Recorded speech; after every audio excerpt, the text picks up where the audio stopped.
Hi, everyone. Okay.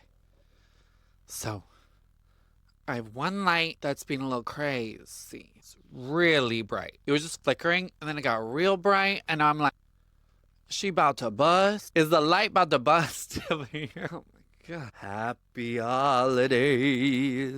Oh my God, I should probably not be given baritone up in here. Baritone day. I'm having fun. I think it's the holidays. I have pink hair. I try to do Marilyn curls. At what point in Marilyn's life or death, we are not so sure of. But you know what? I learned pin curls today. It's giving almost Dolly right now, but I wanted like Madonna Vogue. So how do I word this? The funny thing about trauma. Hi, you're watching another episode of Pumping It. The funny thing about trauma. Okay, I haven't been here in like 18 million years. I feel bad. No, like, I do feel bad. Let me sit normal, okay? Let me sit like my mama raised me to sit, honey, with the crotch out. Christmas. No more promises. From now on, when you get me, you get me. When you don't, pretend you got me. Rewatch old videos that got shadow banned. I'm trying to do a new thing where I'm sick of putting all this work into videos that then get shadow banned. So if I seem like I'm censoring myself a little bit, trust me, it's the same hickory dickory Linux up in here. I just have to not be as graphic. I be spending a long ass time on these videos. I really put effort into what I'm going to be saying, into being vulnerable. And then I accidentally say the F word, and then no one ever sees the video. I have the lights up, I've got the camera up, and now we just need the action. So, with that, I kind of want to say Merry Christmas to you. Fuck, that's happy birthday. Cut! It's the holidays. Yes, it's the holidays. Happy holidays. I used to think I loved the holidays until okay, how do I word this? Let me have a drink of my drink. We're drinking the beatbox because my childhood was given beat and boxing. When I get a little drunk, I get drag race up in here. I get drag race. Is this gonna get shadow banned? Oh my, I don't care, I need it. Find the video. Find it. I wanted to get up on here and come to you. I do love pumping it, and I need to pump it more. I cannot leave the goddamn house. In case you didn't understand me, I just said I cannot leave the goddamn house. I cannot leave the goddamn house without you guys running up to me, screaming, pumping it. And that is quite literally the only reason I can't say that word. I don't do that, you know? It's because you guys run up to me and you say, pumping it. Your videos give me life. Your videos change my life. Your videos this, that, the other. Not diminishing your experience, just like this, that, the other. And oh my God, I haven't uploaded in so long. And I'm not uploading because my life's a mess, because I just want to live life. It's just too much work. No, the reason I'm not uploading is because I have a lot to say. I came up with pumping it because I go out into the world, experience God knows what the hell, and then I come running back to you to tell you how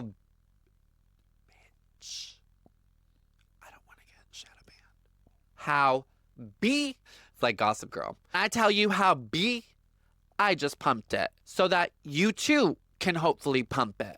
Because if I can pump it and you can pump it, then bitch, oh my gosh, then B, we all can pump it. Okay, I really don't want the B thing to catch on. You know what? Fuck it. Then bitch, we all can motherfucking pump it. Also, by the way, guys, I've been doing everything but filming, and that means I got in glam that took like 7 hours, which is why I ended up like Cassie from Euphoria in Oklahoma. Oklahoma? Why don't I remember? Oklahoma. Oklahoma doesn't sound right. It's gonna be Oklahoma, isn't it? Oklahoma? It's not Oklahoma. Oklahoma. It's Oklahoma. Oh my God, I just clocked myself again. All I want to do is talk about Oklahoma, and I want to tell you, I had an epiphany. Oh my God, Oklahoma and epiphany. I'm drunk. I am going to tell y'all the epiphany, maybe just new word.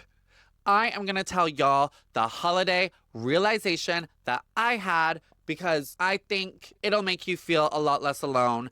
It'll make the bees up in here. Actually, no, y'all are bitches. The bitches up in here that do have families a little more appreciative. So with that, let's start pumping it. I am going to give you a holiday survival guide. If I pump it, the video is getting uploaded on the 23rd.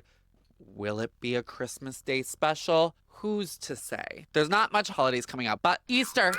Easter's coming up. Easter is coming the hell up. He shall be risen in a few months. You got to see your family during Easter. You got to go to church during Easter. During Easter. I'm going to teach y'all how to survive up in this goddamn world. Whether you were alone with one bee that you don't really like or a whole lot of family bees that you don't want to fucking deal with. With that, let's start pumping it. Let's start pumping it. Holiday edition. Holiday edition. Okay, let me be focused.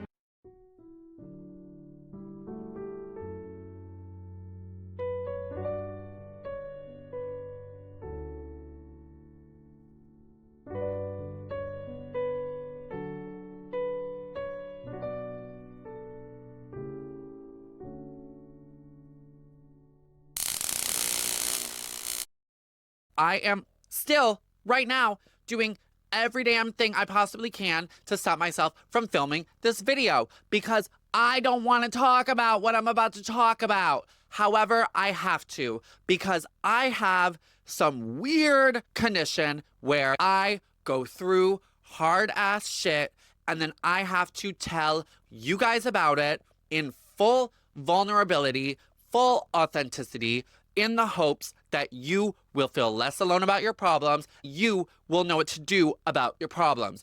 You won't feel isolated, and that's why I'm here, and I have to remember that. I had an epiphany with my man during Christmas tree decorating, and did not just want to leave it with my man during Christmas tree decorating. My realization was, bitch, it's the holidays, and your girl is going through it. Yeah, I'm going through it.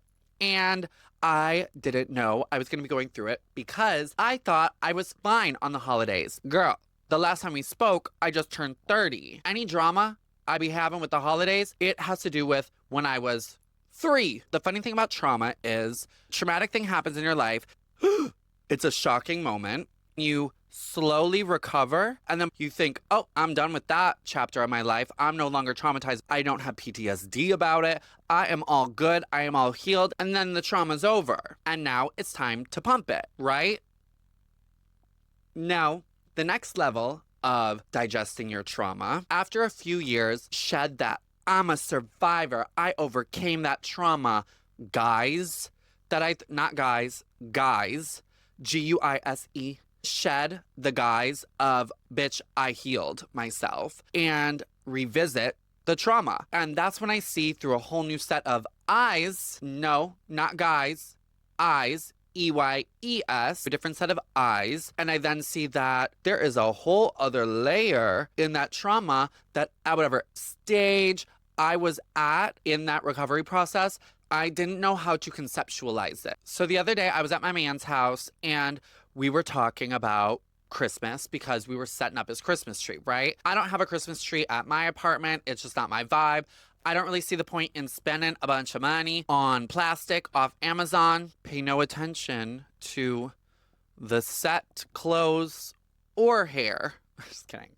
My hair's not plastic. So we are up in my man's house decorating his tree. In this relationship that I am in, I do not like to trauma dump. We were best friends first for 3 goddamn years. We would get wasted up at my house and it would just be me unloading on him for hours. I've had a very crazy life. Recently in my relationship with him have been like, I'm just gonna hold that to myself. I don't really gotta tell him about that. However, while we were decorating for Christmas, it really hit me because my man be going to 8 trillion family Christmases while I hang out at his house with his dog. No shade to the dog, no shade to anyone else.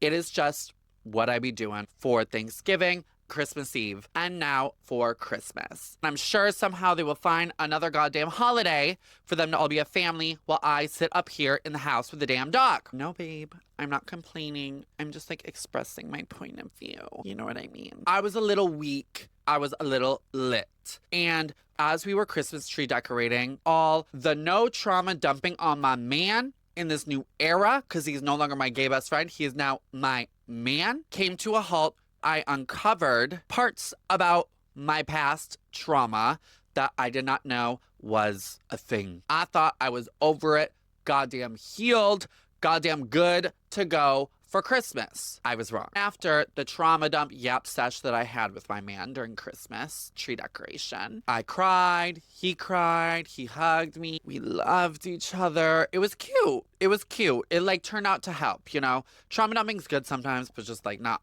all the time. Honestly, once in a blue moon. Maybe that's just my inner voice thinking everyone's about to leave me. Which brings us to, what the hell was I talking about? What was it that I was trauma dumping on my man during Christmas tree decoration? And that's why I am here right now. Mom, do not watch this. I'm sorry. Like, don't watch this. You're gonna be pissed. The other family members, please watch this, including the one family member. You know who you are. My mom's ass is watching this shit, and the other family members don't even fucking know where to find me. I started my life very loved, very happy, surrounded by a massive family of grandmas and grandpas and moms and dads and brothers and sisters, and they loved me. The uncles, the aunts, the cousins, the other grandparents, the other grandmas, the other grandpas. There was great grandmas at one point. Great grandmas. That's how massive my family was. Another thing about that family, they all had money. Well, it was like upper middle class. They saved their money for most of their life, and then they had money because all of them were great grandmas. So from my earliest memories, which are, I don't know, my earliest memories were maybe like the earliest memories, it doesn't matter. I had a good family. The family was given fierce. It was given like the dream family, or so I thought. This family I'm talking about right now, that is my dad and his wife. My dad got a new wife, but my dad still had his rich grandparents, his rich brothers and sisters, and the girl that he married became my new stepmom, and she had her rich grandparents, her rich brothers and sisters. My stepmom also had siblings. That became my sibling. I lived primarily with my dad and my stepmom, right? And we got this big ass family. This is from my earliest memories until I was about 13. The holidays for me started as me surrounded by all those bees, by all those bitches. And it was incredible. It was Christmas presents, love, traditions. We decorate. We do all these things. Just to put things into perspective, I remember one fierce Christmas. We all got suitcases filled with our favorite candy. My favorite candy was mini Reese's, and my brothers got other candies. We were like, okay, why did we get suitcases filled with our favorite candy? Bon voyage, you're going to Hawaii. I know the real rich bitches up in here. They're like, bitch, we go to Hawaii every damn day. I was from Wisconsin, and my dad was the football coach. Going to Hawaii was kind of a big deal. It wasn't just Hawaii. It was like all the cousins, all the grandparents. Literally, it was almost like we had a family reunion in Hawaii. And that is expensive. We had 2 giant houses right on the water.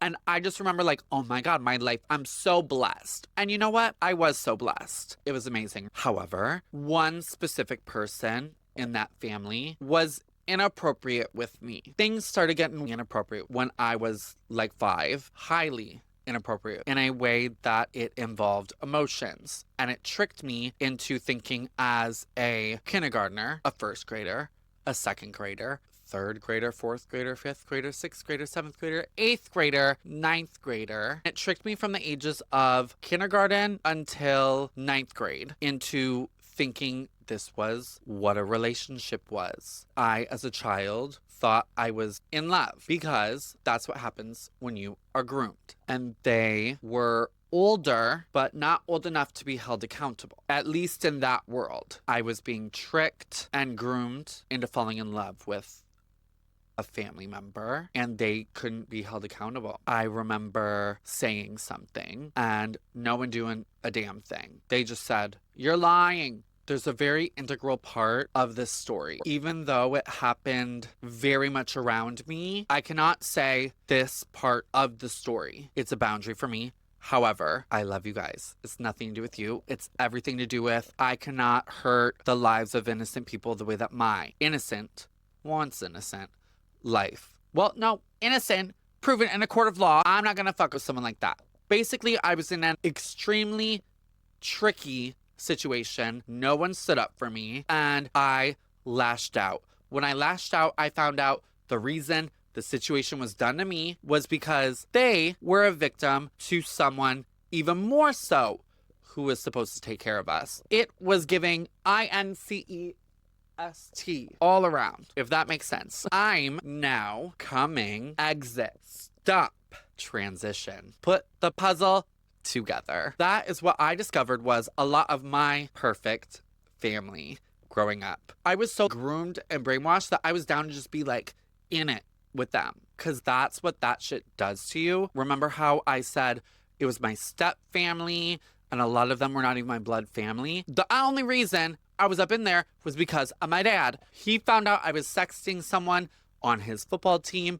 He was very angry and beat the shit out of me like crazy. And I said, no, I ain't doing this. I'm not going to get groomed all up in here. They're getting groomed all up in there. And I was like, girl, I ain't not doing any of this. So I called my handy dandy mom. My mom is fucking crazy. My mom likes to party. The same way I am sitting up in here dealing with my problems by avoiding shit and drinking. That beatbox right there is exactly what my mom did, but it was giving Quaaludes. Can you say that? Quaaludes. One time we were in Taco Bell and it took her 45 minutes to give the cashier change because she was like,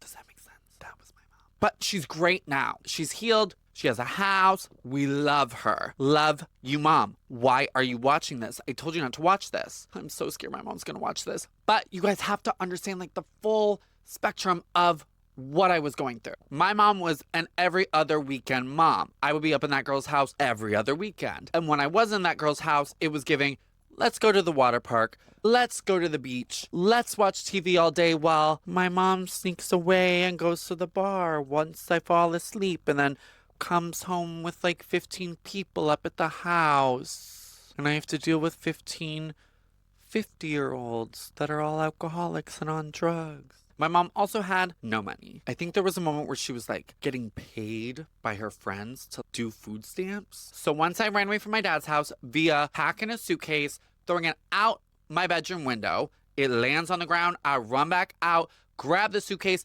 run into my stepdad's car, my mom's husband. My mom couldn't even pick me up in the car as I ran from my dad's house. That's what was going on. I then go and live with my mom. And girl, it was a culture shock. Not so much about the money, because my mom was very about like, she will get that coin, you will get that new iPhone. She always figured it out. However, when it came to the holidays, when it came to family, when it came to special moments, it always was kind of a situation where it's like, sorry, I just like, I'm kind of sick right now. Is it okay if we don't? Is it okay if we do a gift card for Christmas? Can we do a gift card for your birthday? It would be situations like me getting my wisdom teeth taken out during winter break, and in exchange for there not being a Christmas and me being allowed to leave the house and then be with my 30-year-old boyfriend, I would have to give up my wisdom teeth surgery painkillers. I feel like, honestly, I'm kind of dragging my mom.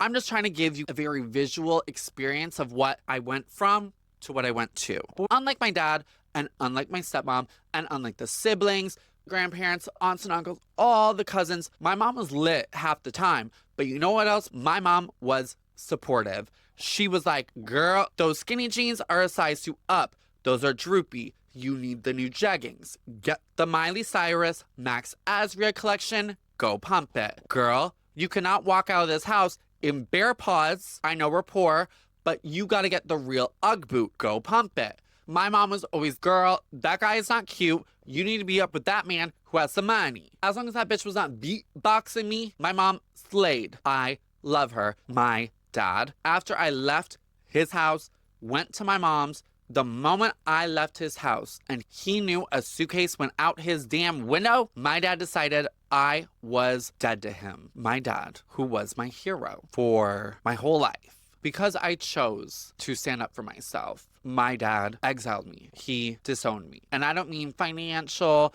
inheritance, last name disowning. He emotionally disowned me. And when I lost my dad, I also lost my stepmom, who potty trained me, who I called mom more than my own mom. I learned to cook with, who I told about my first kiss, the mom who taught me to style my hair. I also lost brothers that were my age, brothers I played basketball with every damn day up in that driveway, brothers I bickered with, brothers I played Nintendo 64 with, brothers I made Facebooks with. I lost a younger brother, especially, who I watched take his first steps, who I bullied for his first time ever. I lost a bedroom that I had all these goddamn memories in. As a child, we kind of like make a list of who we love, not even if we can conceptualize it or put it into words, but we love people, the closest people to me that I loved. Mom, dad, my stepmom, brothers. I lost them all because I stood up for myself as I should have. When I left my dad's house, September of freshman year, a few months later, that Thanksgiving, my dad died from cancer. The last thing my dad said to me was, how can I say this? The last thing my father said to me was, you chose to be a insert gay guy slur here, and because of that, you are dead to me and you are no son of mine. Yes, I used to be someone's son. I remember begging him to be my friend. Dad, I'm sorry. I love you. I'll do whatever. Trust me, I'm not hurting anyone. I'm just being myself. He didn't want to hear it. And then 2 months later, he died of cancer on his deathbed when every other family member was going up to say goodbye to him. Me, a freshly 15-year-old in high school, begged the stepmom, the grandma, the aunt, every single one of 30 people in that extended family, the extended family that I loved, the extended family that I spent every holiday with. I begged all of them, please, please let me say goodbye to my dad. Do you know what they all said? A third of them just fully ignored me. The other third told me, please do not text me, and blocked me. And then the other third said very compassionately, hey, I'm so sorry, but your dad just doesn't want to see you. We think it would do more harm than good. I don't agree with it, but he doesn't really see you as his child anymore. Girl, my father. I loved him. That was my dad. I know I'm going very into detail on this, but I just need you guys to understand how painful this was. So let's move forward. My dad dies. I go to the funeral. I'm not allowed to carry the casket. I'm not in the obituary. None of the family members spoke to me. My stepmom, my dad, brothers, uncles, grandparents, cousins did not speak to me, blocked me on everything, decided I was enemy number one. I was 15. I was 15. That hurt me. And I did not realize until I decorated the tree with my man. And we were talking about him and his family. And I finally was able to say my lack of family. I have no family. But it's kind of tricky because the reason I have no family is the person who was inappropriate to me was not 18 yet. So couldn't hold them accountable, but they very much, in my mind, should be held accountable. The older adults in that extended family should have been there to protect me. From the beginning of my life, they were my family. They should have been there for me. But I can't really be mad because they weren't blood relatives. How sad can I really be if my dad died and he beatboxed me? How sad am I really allowed to be? It was just a few months after he boxed me so hard that I had to run away. And then lastly, how sad am I really allowed to be if my mom is still alive and well, still sending me those gift cards? I'm not allowed to be sad on the holiday. I let myself, from the age of 15, heal. I thought eventually my family would reach out to me. My family would say, we love you. We want to see you. You are invited to Christmas. You are invited to Thanksgiving. We want to spend your birthday with you. I thought that would happen. It never happened. I was beyond a black sheep. I was, as I said, disowned. I think that the term disowned really minimizes the experience, especially when it's on a child. What a child, or at least what I experienced, was, as I said earlier, the top 30 people. 30 people is a lot of people for a child to know. And not only know, but they love them. Think of it like 30 people are in your kindergarten class and you love all those bitches. If one of those girls in your kindergarten passed away, you would be devastated. Now imagine if the first 30 people, grandpa, grandma, cousins, mom, dad, brother, sister, everyone chopped you and decided you are no longer a part of the family. Our love wasn't unconditional because you just don't have what it takes to be lovable. You are not valuable enough for all 30 of these people's love. So because of that, scram. Go get away from our family and go figure it out on your own. As a 15-year-old who was abused, hurt, who only wanted to be themselves, assaulted inappropriately and physically, and then kicked out of the nest the moment she wanted to stand up for herself. Not even thrown into a real support system. Once I moved to my mom's house, a brand new Christmas, don't know the traditions, don't know the desserts, don't know the songs we do when we decorate the tree, don't know anything about this Christmas. It is just like a foreign Christmas to me at 15 while my dad's dead, and while I know that all the other family members 30 minutes away are having a Christmas without me because I am not worthy. But I can't be mad because I'm with my real mom. It was stressful. And then you know what? The final cherry on top was I did only get 1 or 2 Christmases with my new family because I started dating a 30-year-old. I was just like looking for dad, looking for a father. And so I dated a 30-year-old. And so as a 16-year-old, I dated a 30-year-old.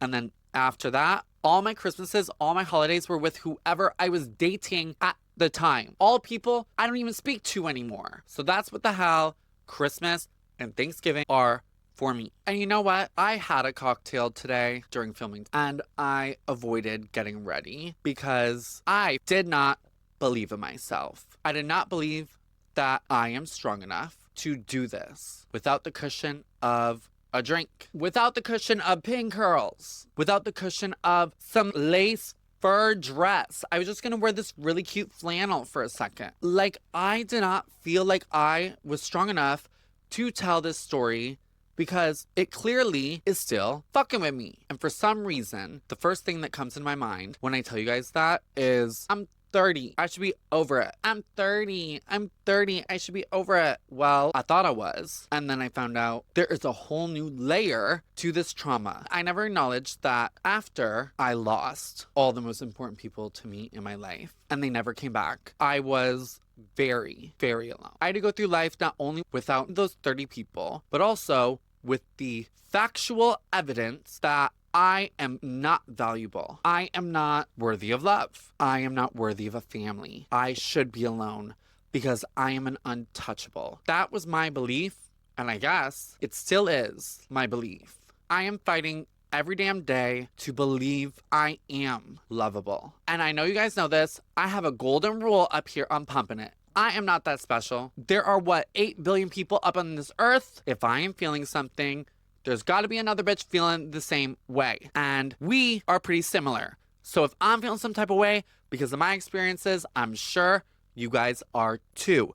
I'm sure the dolls watching this are. I'm sure the gays with fucking kooky ass families are also feeling this way too. And I just want to make you guys feel a lot less alone. And I want you guys to know that someone that y'all run up to at the club saying, pumping it, y'all saying, your mother, this, that, the other, Miss Mother, is feeling whack on Christmas. So whack, she had to drink a fucking, college freshman cocktail to tell y'all this story. She didn't even know she felt this type of way about the holidays until, fucking 2 days ago. Basically, what I'm trying to say is I am still figuring it out. I'm still figuring it out. And I know for a fact you are still figuring it out. And this goes to not only the girls without a family. This also goes to the girls that do have a family. People who are stressed to go to their family's house for Christmas. People who don't want to go home for Thanksgiving. Maybe people that really want to go but don't got the goddamn money. Or people whose family members are sick as hell and cannot even enjoy the holiday, but you feel pressured to go there for Christmas and you got to witness it all. You got to be the nurse. I know for a fact that if you are a pumping it girl, you feel some type of way about the holidays. And for that, I'm sorry. For that girl, I am sorry because it is not cute. We are convinced every other girl in the world is feeling so fierce on the holidays. They got that perfect little chicken plate. Then everyone on Twitter jokes that the chicken's dry looking. They got the presents. The tree looks fierce. Does this house have 15 bedrooms up in it? They still got the dog from elementary school. How is that dog still alive? They got the perfect life. Or so you think. Girl, wrong answer. No one has the perfect life. But you know what? Let's find comfort in knowing that at least we are not the only ones that don't. So yeah, that's how I'm feeling this holiday season. I wish my family didn't chop me, but also maybe it was for the best. I don't know. We're going on 15 years since I've spoken to a single one of those people, the people who raised me. But that being said, even though I rediscovered the situation as a 30-year-old, the holidays are not ruined. Maybe like a band-aid to deal with I'll never be with my family that disowned me. However, I now have holidays meaning a whole new thing. Now that I'm 30, I feel like I'm like mother. And I just want to be given back for the holidays. If I distract myself with giving as much as possible for the holidays, birthdays, or people's special moments in their lives, things feel a whole lot less alone because I know I'm stopping the cycle. This is not an advertisement at all. I swear to God. I'm just giving an example for you guys so that you know what you can do. Okay? One of my ways of giving back was I did Paul's Dollsmas tour. I did New York, where we raised a shit ton of toys for kids that are in a shelter in the Bronx. We passed the goal.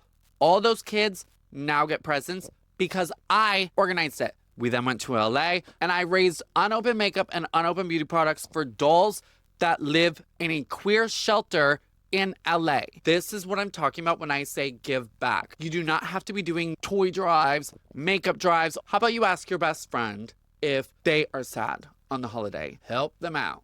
Give them a special kind of holiday. What about your partner?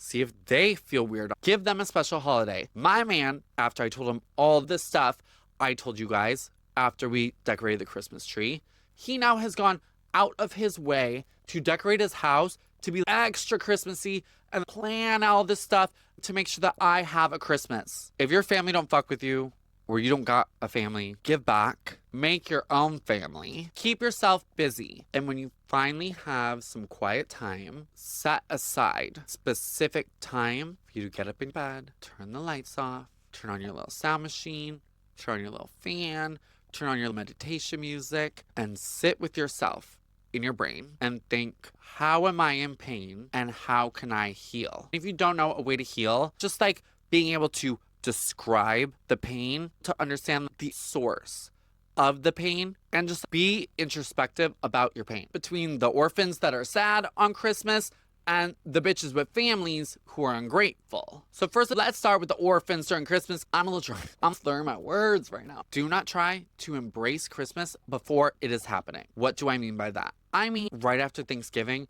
or even right after Halloween when the shamrock shake, the fucking peppermint, Frappuccino comes out, you do not order that. You do not start wearing a red motherfucking lip and a wing liner and curls on December 1st. Nope. You do not go ice skating on December 4th. You do not go ice skating on December 10th. You don't do any of that goddamn shit. You are not going to put up some fucking Christmas tree or decorations until like December 20th. Let me tell you why. You are waiting because you ain't got no family. You ain't got nothing to do. You ain't got nothing to do the week of Christmas. You ain't got to work. You ain't got to see family. You can't see friends because they're all with their family. And probably your man is with his family and doesn't want you to meet his family yet. So you're going to be motherfucking alone. How are you going to get over it? You are going to have saved all of that holiday jim jam for when you are sad. Because honestly, even if you hate Christmas, you are still happy as hell going ice skating once a year. Shamrock shake once a year. Candy cane once a year. Red lip wing liner once a year. You are happy with that for just a little bit. So don't blow your load at the beginning of the month. When everyone else is excited about it, you hold on. You wait. You wait till you're bored as hell. No family, no nothing, no tradition, not nothing the third. Don't do any Christmas shit till 20th. Trust me, It will help. You'll be so excited during those Christmas festivities alone or with some random bee you're even friends with, and it'll just feel like you'll need it. You will need it. Another thing, bitch, and like I said, some random bitch, us orphans gotta find the other orphans. Do you know how I find them? Paul's Dolls Miss. I throw Paul's Dolls Miss Christmas Eve all the goddamn time. I go all around the country from New York to LA to Miami, and I just try to hang out with other orphan bitches trying to get lit because I need to be with the other orphan bitches just like you need to see the orphan bitch. And we all need to feel a lot less orphanage. Well, we're all in the orphanage right now, but you know what I mean. We need to feel less isolated orphans. You know? We need to feel less like orphans who are isolated. Okay, we gotta figure out something with this hair. Oh, that's cute. My makeup is not cute. Because I'm like, I don't know what it is. Once I start drinking, my makeup just goes away. Let's finish this video.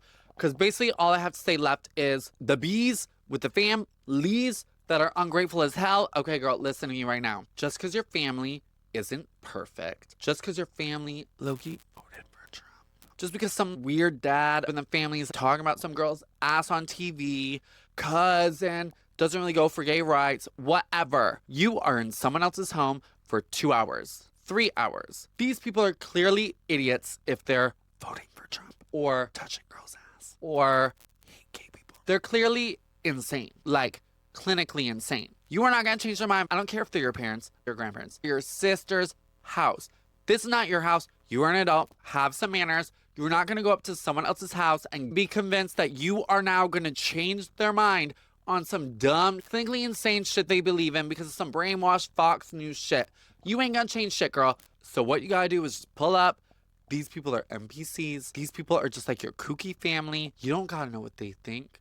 You ain't gotta know what they vote. All you gotta know is they invited you to turkey dinner. You're not an orphan on Christmas. Instead of focusing on their flaws, like how they voted for Trump, or look at girls' asses on TV, or the sister hates gay people. Focus on the fact that my sister's not wearing skinny jeans anymore. Cute. She's making progress in fashion. Oh, my dad got a new car. Cool. My dad told a funny joke. Just be grateful that all those people are alive and you have something. Ain't not a lot of the Pumpin' It girls up in here have anything. And not only do I want you to be grateful for your life, I also want you to take that little time, put on the meditating music, do whatever you gotta do to also heal, because I know, trust me, I know more than anyone else, if my family hadn't cut me off, if they hadn't disowned me, I would not be too chipper up at that Christmas. I can say all video long, oh my God, I got shot by my family. But girl, I would never choose that over, my light just died. Okay, you guys, my light is dying. I have talked for like, God, I don't know. Okay, listen, my lights are dying. One by one, dying. I'm getting uglier by the minute. Orphan Christmas, I love you all. Any orphan Christmas girls, get your friends together, make an orphanage, get as drunk as I am right now to deal with the pain. But also remember, you don't need to get drunk. You don't need to get lit to deal with the pain. You don't need to do this, you don't need to do that. Basically, love yourself, love your fellow orphans, and you know what? Don't be jaded or bitter because other bitches have families. And please do not get as drunk as me. If you feel like you have to get drunk, try not to. Okay, I love you. Okay, I love you. And now I'm running out of memory. Love you. Bye. Happy holidays. I'm pretty sure I'm going to make a New Year's Eve video, but I'm not sure. Okay, bye.